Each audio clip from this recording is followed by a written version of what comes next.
Hello, my name is Fenna. Welcome to Following Fenna.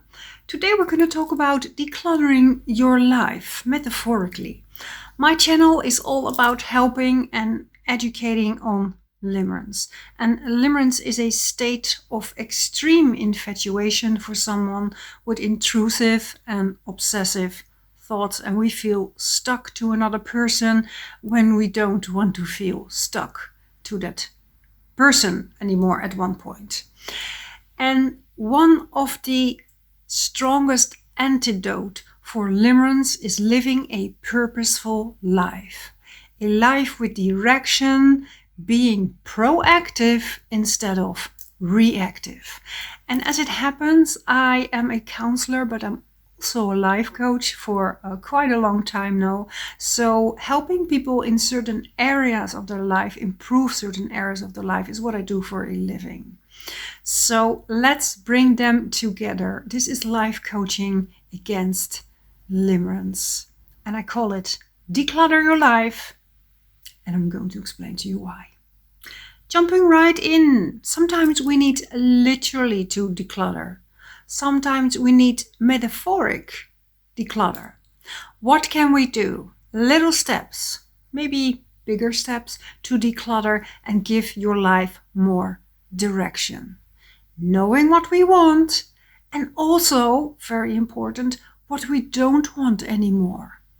And if you're kind of sleepwalking through life, not having a plan nor being in line with your values, if we kind of float through life, this makes us very vulnerable for limerence and a limerent episode. Not having a plan, not having direction. We meet someone, we see how it goes, we are totally not compatible, but we ignore that.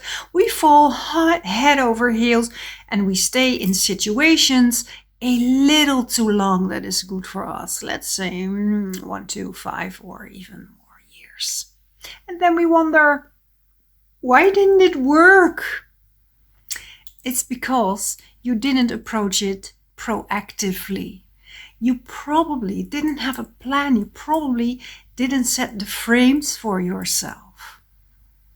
And being in alignment is a phrase you will hear a lot on my channel.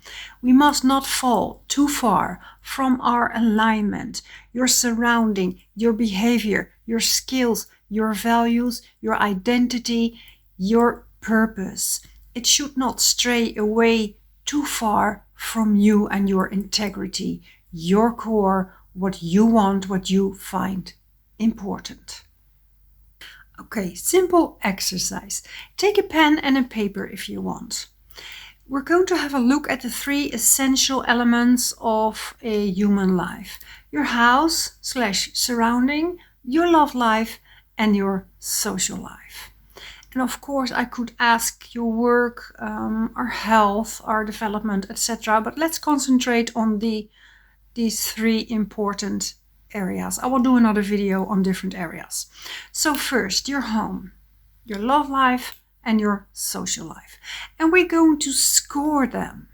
For example, your living environment. This can be your house, but also the area where you live in, or even the state or the country.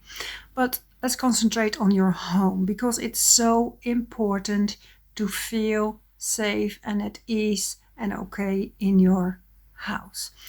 Is your house okay like this? Do you need to patch it up? Did you let it go a little bit when you were in limerence, or maybe you're still in limerence?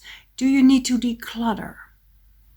And cluttering and hoarding are often trauma responses, by the way. It's an attempt to feel safe.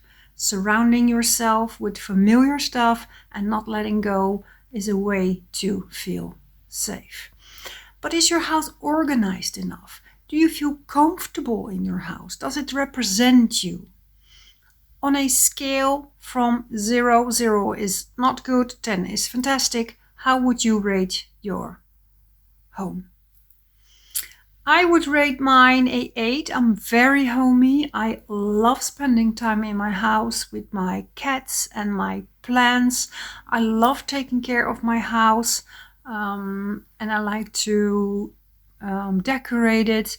but I have some clutter that nobody sees, but I know it's there and it annoys the hell out of me. That's why I'm not giving it a 10. I have to do something with that in the upcoming weeks/months. Number 2, very important, our love life. Do we need to declutter in this area? Cut people off. Cut people off that are not good for us? Or do we need to declutter our beliefs, like I'm not worthy of love, or I always will attract avoidance, or nobody wants to have a relationship these days? Do you have sabotaging beliefs about yourself and your love life? Well, I kind of know for sure that people who are in a limerent episode can use some declutter in this area. Maybe you're already out of the limerence and maybe you're really scared, really afraid that this will happen again with the next person. So setting your boundaries is also a way to declutter. Decluttering is organizing, choosing what stays and what goes, also in boundaries. We need to know and we need to be clear and act on what we want. So how would you rate your clearness in your love life? Do you know what you want? What kind of relationship do you want? What kind of person do you want to date? Or are you still tangled up in a fruitless limerent episode and hoping this person will change one day? Or you will change so you can deal with them, or things will be different, or they will come back, whatever. How do you rate the clearness of your love life? Number 3, take a look at your social life. It is so important because being lonely is a gateway to limerence. It's a gateway to codependent situations. So do you see enough people? Do you have enough friends? Is there enough interaction? I once heard that we people need different levels of connecting. It can be quite shallow, like, I don't know, talking to the mailman. And it can be less shallow, like having deep conversations with your best friend about life. Now, if you don't have anyone to have these deep conversations with, it also counts having multiple small conversations a day.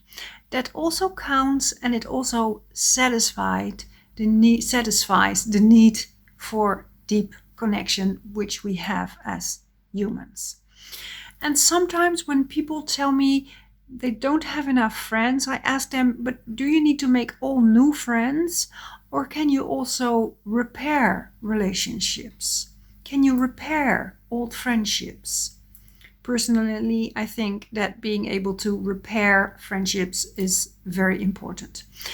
And do you spend enough time with your family? It's also very important, very essential. We are social creatures and no one should feel lonely. And like I said before, loneliness fuels limerence. So please reflect and score. How satisfied are you about your social life? And do you maybe need some improvement in this area? Or is this okay?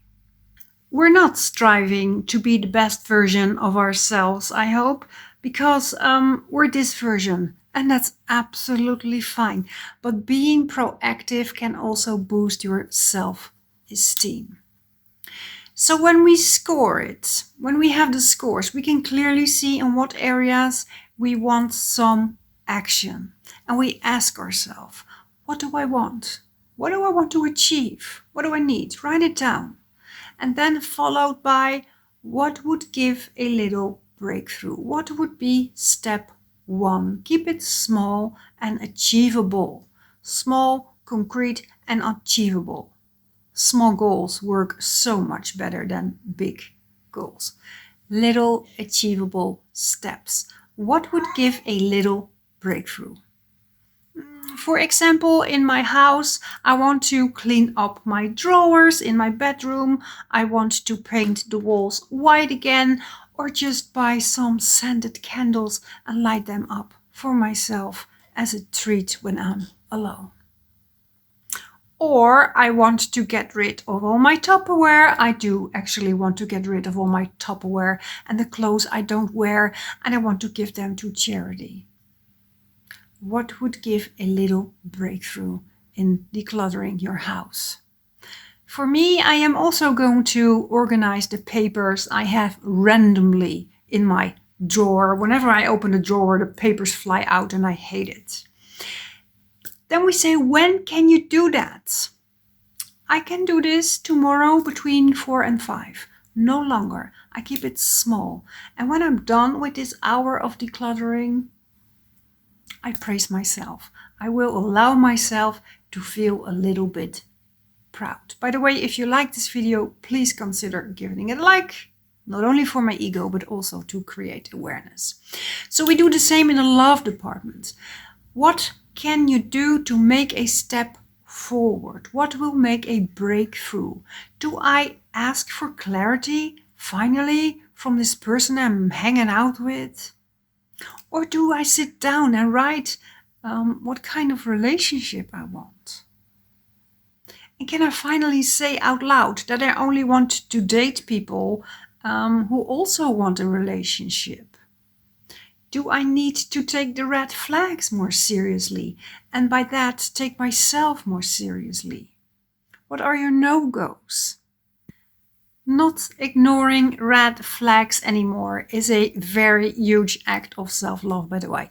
If I speak for myself, my absolute boundaries / no-goes are living abroad, never had a relationship longer than 5 years, and when they upfront drop things like, I find relationships difficult.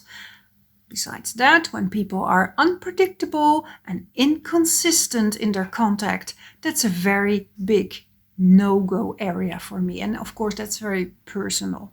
But these are things I do not do well on, and I don't ignore them anymore. Number 3, what can you do to improve and maybe declutter your social life? Maybe you need to be honest to that friend that you don't really want to hang out with anymore. Instead of making excuses, you want to be honest, and maybe you will feel so relieved. Or maybe you finally want to subscribe to this single trip. Or maybe you want to reconnect with someone. Maybe repair old friendships, find new friends, do a course to meet new people, initiate more towards your friends and family. I sent flowers to a friend last week to show my love for them, because also in our social life we need to be proactive. Bonds need to be kept and nourished. So 3 important pillars of a human life. And when we are proactive, when we know what we want and what we don't want, and we feel a sense of satisfaction or proudness or purpose, we shield ourselves to prevent a next limerent episode or a toxic relationship or a situationship or whatever kind of ship is not good for you. I am very curious on what small steps you can do, and please put that in the comments. What can you do in the next days as an act of self-love? And decluttering is a huge act of self-love. If you want my help in one-on-one coaching, please send me an email. And for now, I want to thank you for watching this video, and I hope to see you in another one. Bye.